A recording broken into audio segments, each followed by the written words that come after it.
오늘의 주인공도 인생의 두 갈래 길에 서 있습니다. 주인공은 어떤 길을 걸어가게 될지 같이 보며 공감해주세요. 술잔이 돌고 있었습니다. 동창 모임 자리. 오랜 친구들의 웃음소리가 방 안을 채웠습니다. 나는 그 소리 속에 앉아 있었습니다. 오랜만에 느끼는 따뜻함이었습니다. 그때였습니다. 주머니 안에서 진동이 왔습니다. 천천히 핸드폰을 꺼내 화면을 봤습니다. 여보. 두 글자였습니다. 아내의 이름 석자가 아니라 그냥 여보. 야, 성호야. 왜 그러냐. 받아라. 금방 가면 되지. 별일 아니겠지. 그리고 화면을 뒤집었습니다. 진동이 멈췄습니다. 나는 다시 술잔을 들었습니다. 웃음소리가 다시 커졌습니다. 아무 일도 없는 것 같았습니다. 하지만 나는 알고 있었습니다. 아내가 2번 전화하는 일은 거의 없다는 것을. 오늘 아침 나가면서 영자가 말했던 한마디가 떠올랐습니다. 오늘은 일찍 들어와요. 말투가 평소와 달랐습니다. 나는 그때도 그냥 웃고 나갔습니다. 핸드폰이 다시 진동했습니다. 여보. 나는 화면을 바라봤습니다. 손이 조금 떨렸습니다. 받아야 하나? 아니면 이대로 두어야 하나? 그 선택 앞에서 나는 잠시 멈췄습니다. 이 사연의 주인공이 어떤 선택을 하게 될까요? 만약 당신이라면 어떤 선택을 하시겠습니까? 주인공의 사연을 더 들어보시고 함께 공감해주세요. 나는 현장 사람이었습니다. 새벽 5시면 눈이 떠졌습니다. 자명종이 울리기도 전에 몸이 먼저 알고 있었습니다. 세수하고 작업복 입고 현관문을 나서면 그때부터가 내 세상이었습니다. 1975년 처음 건설 현장에 발을 디딘 날을 기억합니다. 21살이었습니다. 흙바닥에 철근이 쏟아져 있고 아저씨들이 소리를 질렀습니다. 겁이 났습니다. 하지만 도망가지는 않았습니다. 나는 그런 사람이었습니다. 이후 43년을 그렇게 살았습니다. 현장 소장이 되기까지 20년이 걸렸습니다. 그동안 어깨를 다쳤습니다. 손가락 2개가 골절됐습니다. 겨울에 발가락이 얼었습니다. 그래도 다음 날이면 현장에 나갔습니다. 빠진 날이 없었습니다. 그게 자랑이라고 생각했습니다. 집은 내가 돌아오는 곳이었습니다. 아내 영자는 언제나 기다렸습니다. 내가 몇 시에 들어오든 밥상은 차려져 있었습니다. 늦은 밤에 들어와도 국이 따뜻했습니다. 가스 불 위에 올려둔 국이. 나는 밥을 먹고 씻고 잤습니다. 영자에게 고맙다는 말을 자주 하지 않았습니다. 굳이 말하지 않아도 안다고 생각했습니다. 나는 그런 사람이었습니다. 딸 지영이가 어렸을 때 한 번은 이런 말을 했습니다. 아빠 얼굴을 잘 몰라요. 농담처럼 말했습니다. 하지만 나는 그게 농담이 아니라는 걸 알았습니다. 대신 아무 말도 하지 않았습니다. 다음날 아침 지영이 통장에 용돈을 넣어줬습니다. 그게 내가 할 수 있는 전부였습니다. 은퇴는 2018년이었습니다. 마지막 날 현장을 나오면서 뒤를 돌아봤습니다. 아무 감정이 없을 줄 알았는데 눈이 조금 뜨거워졌습니다. 이상한 일이었습니다. 힘들었던 곳인데, 거칠고 먼지 가득한 곳인데, 그래도 그곳이 나였습니다. 집으로 돌아왔습니다. 그런데 집이 낯설었습니다. 낮에 집 안에 있는 나 자신이 낯설었습니다. 소파에 앉아서 뭘 해야 할지 몰랐습니다. 영자가 주방에서 움직이는 소리가 들렸습니다. 평생 들어온 소리인데 그날따라 크게 들렸습니다. 밥 먹어요. 영자가 불렀습니다. 나는 식탁에 앉았습니다. 마주 앉은 영자의 얼굴을 오랫동안 바라봤습니다. 언제 이렇게 됐나 싶었습니다. 흰머리가 많이 늘었습니다. 눈 옆에 주름이 깊었습니다. 나도 마찬가지이겠지만 영자를 보며 새삼 세월이 느껴졌습니다. 왜요? 왜 쳐다봐요? 영자가 물었습니다. 나는 시선을 피했습니다. 아니야. 그냥. 그게 내가 할 수 있는 말의 전부였습니다. 은퇴 후 3년이 흘렀습니다. 나는 여전히 그 집에서 어색했습니다. 아침이면 동네를 잠깐 걷고 박두식이를 만나 바둑을 두고 저녁에 돌아왔습니다. 영자와 하루에 나누는 말이 10마디를 넘기는 날이 드물었습니다. 나쁜 사이는 아니었습니다. 그냥 그런 사이였습니다. 평생 그래왔으니까요. 그런데 요즘 들어 영자의 안색이 좋지 않았습니다. 내가 먼저 물어보지는 않았습니다. 물어보는 방법을 잘 몰랐습니다. 어느 날 영자가 서랍 안에 무언가를 넣는 걸 봤습니다. 병원 진료 카드 같았습니다. 묻지 않았습니다. 별일 아니겠지 했습니다. 나는 그런 사람이었습니다. 동창 모임 연락이 온 건 그달 초였습니다. 박두식이 문자를 보냈습니다. 이번 달 금요일에 모이자고. 오래간만에 다들 나온다고. 나는 잠깐 망설이다가 된다고 답했습니다. 오랜만에 얼굴 볼 수 있겠다 싶었습니다. 그날 아침이었습니다. 영자가 식탁에 밥을 올리며 말했습니다. 오늘 모임 있어요? 응. 저녁에. 몇 시에 들어와요? 모르지. 일찍 끝나면 일찍 오고. 영자는 아무 말도 하지 않았습니다. 수저를 놓고 자리에 앉았습니다. 밥을 떴습니다. 나는 영자의 표정을 봤습니다. 뭔가 말하고 싶은 게 있는 것 같았습니다. 하지만 말하지 않았습니다. 나도 묻지 않았습니다. 밥을 다 먹고 나서 영자가 조용히 말했습니다. 오늘은 일찍 들어와요. 평소와는 다른 말투였습니다. 부탁하는 것 같기도 하고 조금 간절한 것 같기도 했습니다. 나는 그 말투의 차이를 느꼈습니다. 하지만 그냥 웃었습니다. 알았어. 일찍 갈게. 그리고 나왔습니다. 약속 장소로 가는 버스 안에서 영자의 얼굴이 떠올랐습니다. 요 며칠 얼굴빛이 좋지 않았습니다. 어딘가 피곤해 보였습니다. 물어봐야 하나 싶었습니다. 하지만 금방 다른 생각이 들었습니다. 별일 아니겠지.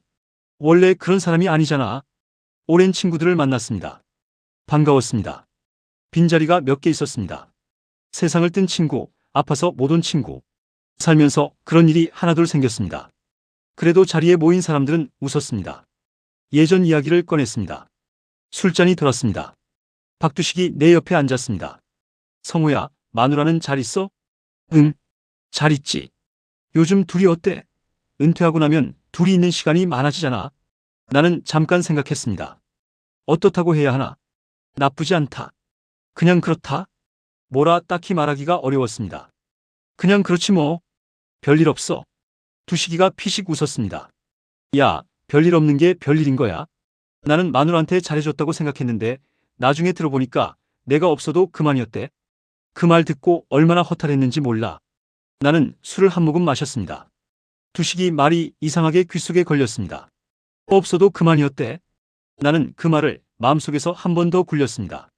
자리는 흥겨워졌습니다. 분위기가 무르익었습니다. 나는 어느 순간 영자 생각을 잊고 있었습니다.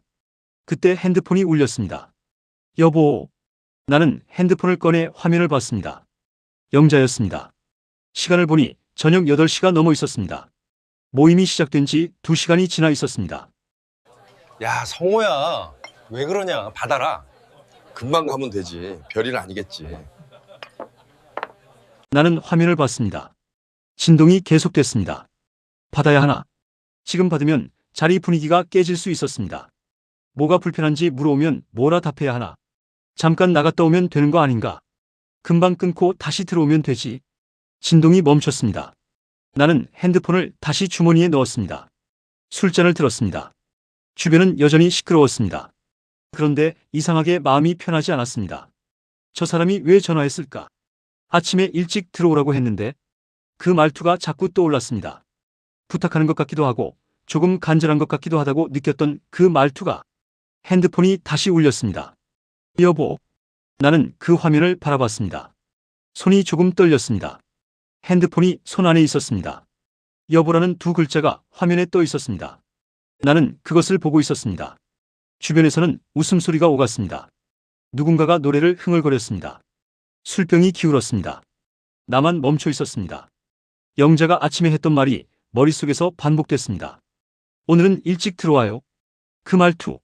그게 왜 자꾸 걸렸습니다. 영자는 원래 그런 말을 잘하지 않는 사람이었습니다. 해달라는 것도 없고 와달라는 것도 없고 그냥 기다리는 사람이었습니다. 그런 사람이 아침에 그렇게 말했습니다. 야, 최성호. 또 마누라 전화야. 받아라 받아. 친구 하나가 웃으며 말했습니다. 나는 웃었습니다. 어색하게. 박두식이가 조용히 내 쪽을 봤습니다. 웃지 않았습니다. 야, 받아. 두식이의 말은 짧았습니다. 하지만 그 목소리에는 다른 것이 있었습니다. 웃음이 없었습니다. 나는 두식이를 봤습니다. 두식이는 그냥 나를 바라봤습니다. 진동이 계속됐습니다. 받아야 하나? 자리를 박차고 나가야 하나? 아니면 이 자리를 지켜야 하나? 금방 끊고 다시 들어오면 되는 거 아닌가? 나는 50년 넘게 그렇게 살아왔습니다. 현장이 먼저였습니다. 일이 먼저였습니다. 급한 일 앞에서 가족은 잠깐 기다려도 됐습니다. 그게 가족을 위한 것이라고 생각했습니다. 나중에 다 돌아간다고 믿었습니다. 그런데 지금 이 순간만큼은 그 믿음이 흔들렸습니다. 요 며칠 영자의 얼굴이 어른거렸습니다. 안색이 나빴습니다. 서랍에 병원 카드를 넣던 손이 떠올랐습니다. 내가 묻지 않았던 것들이 한꺼번에 밀려왔습니다. 오늘은 일찍 들어와요. 그 한마디가 지금 다르게 들렸습니다. 진동이 멈췄습니다. 방 안에 웃음소리가 다시 커졌습니다. 누군가가 건배를 외쳤습니다. 나는 핸드폰 화면이 꺼지는 것을 보았습니다. 어두워진 화면에 내 손이 비쳤습니다. 이 선택이 무엇을 의미하는지 나는 그때는 몰랐습니다. 다시 진동이 시작됐습니다. 세 번째였습니다. 영자가 3번 전화한 것은 살면서 거의 없는 일이었습니다. 나는 그 진동을 느끼며 생각했습니다. 3번. 3번이 무슨 의미인가? 핸드폰을 손에 쥐었습니다. 두식이가 나를 봤습니다. 말은 없었습니다. 그냥 봤습니다. 그 눈빛이 뭔가를 말하고 있었습니다. 방 안 사람들은 아무것도 몰랐습니다. 나는 혼자였습니다. 이 선택 앞에서 핸드폰이 떨렸습니다. 화면에는 여전히 2글자. 여보. 나는 숨을 한번 들이쉬었습니다. 그리고 선택했습니다. 자, 그럼 사연의 주인공은 어떤 선택을 하게 될까요? 저도 궁금하네요. 선택에 따른 이야기를 함께 들어보시죠. 나는 핸드폰을 뒤집었습니다. 진동이 멈췄습니다. 나는 술잔을 들었습니다. 주변 사람들은 이미 다른 이야기를 하고 있었습니다. 아무도 몰랐습니다. 내가 방금 무언가를 선택했다는 것을. 모임은 1시간 더 이어졌습니다. 집으로 돌아오는 택시 안에서 나는 창밖을 바라봤습니다. 밤거리에 불빛들이 흘렀습니다. 별일 없을 거야 했습니다. 영자는 항상 괜찮았습니다. 평생 그 사람이 쓰러진 적이 없었습니다. 현관문을 열었습니다. 불이 꺼져 있었습니다. 이상했습니다. 영자는 항상 불을 켜두었습니다. 내가 늦게 들어와도 나는 거실 스위치를 눌렀습니다. 영자가 바닥에 있었습니다. 소파 앞에 쓰러져 있었습니다. 핸드폰이 옆에 떨어져 있었습니다. 나는 그 순간 모든 것이 멈추는 것 같았습니다. 여보. 내 목소리가 낯설었습니다. 그렇게 크게 소리를 지른 적이 없었습니다. 영자의 어깨를 잡았습니다. 영자는 눈을 감고 있었습니다. 숨은 쉬고 있었습니다. 가늘고 불규칙하게 119를 눌렀습니다. 손이 떨렸습니다. 주소가 생각이 나지 않았습니다. 우리 집 주소가, 40년을 살았던 주소가 그 순간 머릿속에서 사라졌습니다. 간신히 말했습니다. 구급대가 왔습니다. 빠른 것 같았지만 나에게는 영혼처럼 느껴졌습니다. 병원에서 의사가 말했습니다. 심장 발작입니다. 부정맥이 갑자기 심해졌어요. 조금만 더 늦게 발견됐다면. 말을 끝맺지 않았습니다. 나는 그 말이 무슨 뜻인지 알았습니다. 복도에 혼자 앉았습니다. 형광등이 밝았습니다. 차가운 의자였습니다. 나는 그 의자에 한참 있었습니다. 아무 생각도 나지 않았습니다. 아니, 너무 많은 생각이 한꺼번에 들었습니다. 3번이었습니다. 3번 전화했습니다. 영자가. 나는 2번 끊었습니다. 그 밤을 나는 평생 잊지 못할 것 같습니다. 영자는 살았습니다. 시술을 받았습니다. 의식이 돌아왔습니다. 며칠 후 병실에서 눈을 떴습니다. 나를 봤습니다. 아무 말도 하지 않았습니다. 나도 아무 말을 못했습니다. 나는 그때 처음으로 영자의 손을 잡았습니다.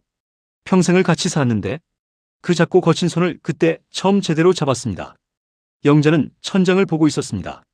나는 그 손을 놓지 않았습니다. 퇴원 후 영자는 달라졌습니다. 심장에 손상이 남았습니다. 혼자 멀리 나가기 어려워졌습니다. 가끔 숨이 가빠졌습니다. 오래 서 있는 것도 힘들었습니다.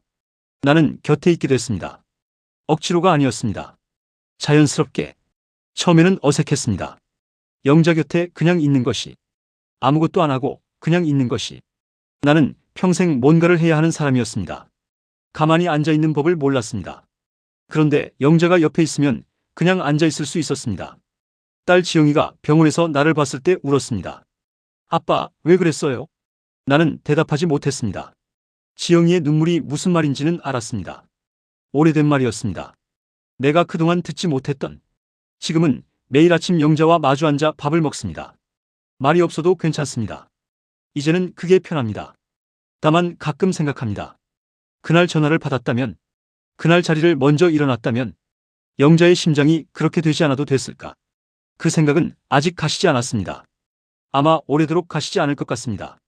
사랑한다는 말을 못했습니다. 지금도 못합니다.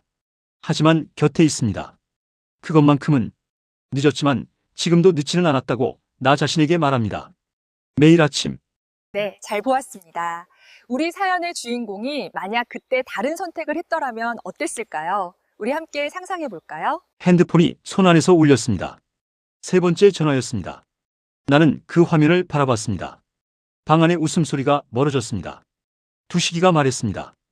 야, 받아. 그 목소리가 짧았지만 무언가를 건드렸습니다. 영자의 말투가 떠올랐습니다.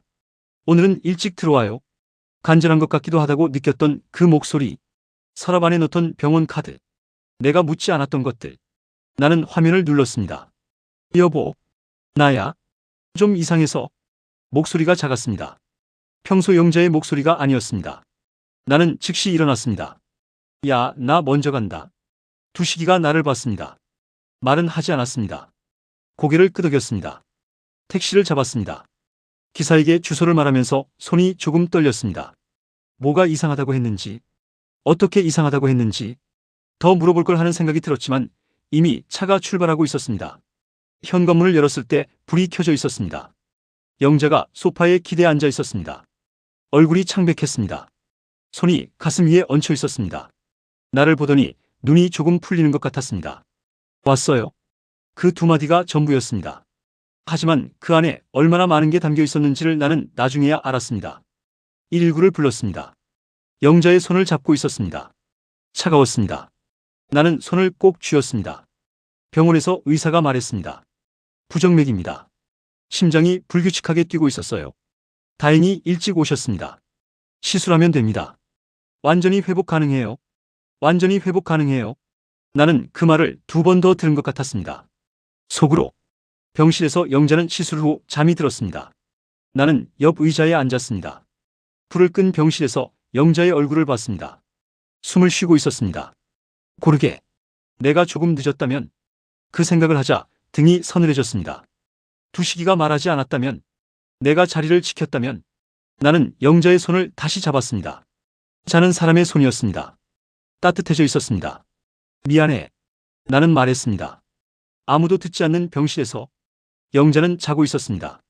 그래도 말했습니다. 해야 할 것 같았습니다. 진작 말했어야 했는데 영자가 퇴원한 후 달라진 건 내가 먼저였습니다. 아침에 먼저 일어나 물을 끓였습니다. 영자가 좋아하는 보리차. 평소엔 영자가 끓였습니다. 이제는 내가 끓였습니다. 처음에는 농도가 맞지 않았습니다. 영자가 피식 웃었습니다. 이게 아닌데? 그럼 가르쳐줘. 그 말을 하는데 50년이 걸렸습니다. 우리는 매일 아침 동네를 산책했습니다. 말이 없어도 괜찮았습니다. 나란히 걷는 것만으로도 충분했습니다. 영자는 가끔 내 팔을 잡았습니다. 나는 처음에 어색했습니다. 하지만 금방 익숙해졌습니다. 딸 지영이가 주말에 왔습니다. 셋이 밥상에 앉았습니다. 지영이가 국을 떠주며 말했습니다. 아빠, 요즘 달라진 것 같아요. 나는 뭐라 말해야 할지 몰랐습니다. 지영이가 덧붙였습니다. 좋은 쪽으로요. 영자가 웃었습니다. 지영이도 웃었습니다. 나는 잠자코 밥을 먹었습니다. 하지만 마음이 따뜻했습니다. 오래간만이었습니다. 박두식이를 나중에 만났을 때 그가 말했습니다. 야, 잘했다. 평생 일만 한 너한테 그게 제일 잘한 거야. 나는 술 한 모금을 마셨습니다. 잘했는지는 모르겠습니다. 다만 맞는 일이었다는 건 알았습니다. 영자가 완전히 회복하는 데 반년쯤 걸렸습니다. 지금은 가끔 나보다 더 멀리 걷습니다. 나는 뒤에서 그 뒷모습을 봅니다. 흰머리, 작은 등. 평생 그 등이 집에서 나를 기다리고 있었습니다. 이제는 내가 그 곁에 있습니다. 늦은 것들이 있습니다. 말로 못한 것들, 표현하지 못한 것들. 그것들은 여전히 남아 있습니다. 하지만 오늘 이 아침 영자 옆에서 같이 차를 마시는 것으로 나는 조금씩 갖고 있습니다. 그날 전화를 받기 잘했습니다. 그것 하나만큼은 확신합니다.